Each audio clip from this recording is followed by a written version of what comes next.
26 de maio, Cristo em Provérbios, parte 2. Antes que os montes fossem firmados, antes de haver colinas, eu nasci. Provérbios 8, 25. Ontem nós vimos a respeito da exaltação da sabedoria, que é Cristo, em Provérbios capítulo 8. Também nós vimos a sua participação no ato criador de Deus. Hoje eu quero destacar algumas frases desconcertantes para quem crê na divindade de Cristo. Essas frases são as seguintes: o Senhor me possuía no início de sua obra, Provérbios 8, 22. Eu fui estabelecida, verso 23.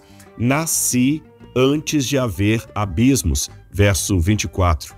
Esses versículos parecem dizer que a sabedoria teve um começo e que ela era sujeita a Deus. Portanto, ela não estava em pé de igualdade com o Altíssimo. Como entender isso? A linguagem que vai do versículo 22 ao 26 exprime um modo técnico de falar da entronização de um príncipe. Um texto assírio do século XIII fala da coroação de Tukulti-Ninurta. Ele foi coroado e esse texto aparece com muitas expressões que são similares àquelas que encontramos em Provérbios capítulo 8 e também no Salmo 2, versículos 6 e 7.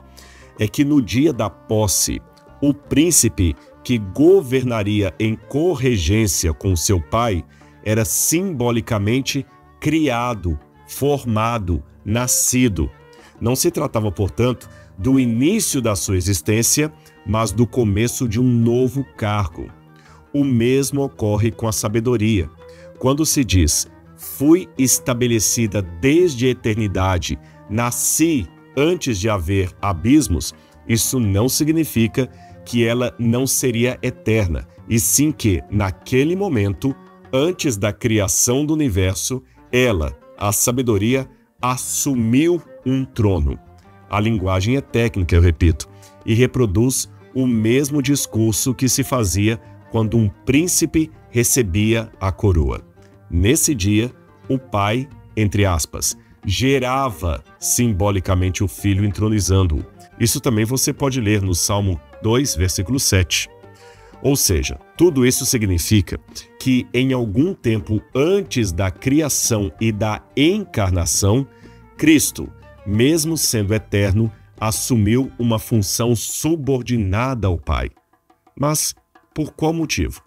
Richard Davidson explica que ali Cristo assumiu um papel mediador, mesmo sem pecado. É que as criaturas, mesmo nessa condição antes da queda, precisavam de um conhecimento de Deus, já que a sua condição limitada não podia dar esse conhecimento.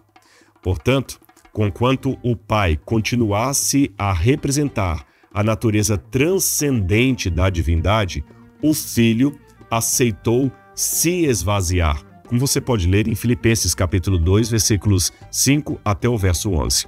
Ou seja, para representar o aspecto imanente de Deus Pai, Cristo se sujeitou assumindo a postura de um Deus subordinado, Deus Filho. Isso não é uma questão de inferioridade, mas sim de subordinação voluntária. E no futuro, essa mesma condescendência levaria Cristo a tornar-se humano, não apenas para revelar o Pai, mas dessa vez também para salvar os que estavam separados de Deus. Que grandioso amor, não é mesmo? Vamos, portanto, falar com esse Deus que tanto nos ama e que aceitou condescender ao ponto de se tornar um de nós? Amado Pai, é no nome de Jesus, o Deus Filho, que falamos contigo.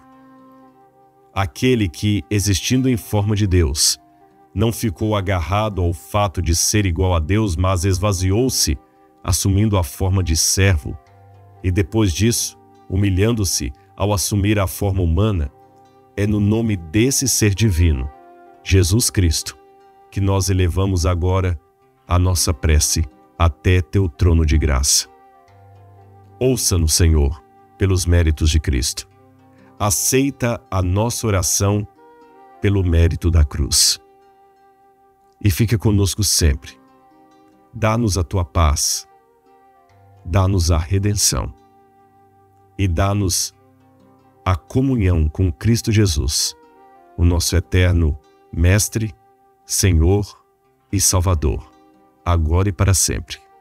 Amém, ó Pai. Amém. Que Deus abençoe o seu dia de hoje.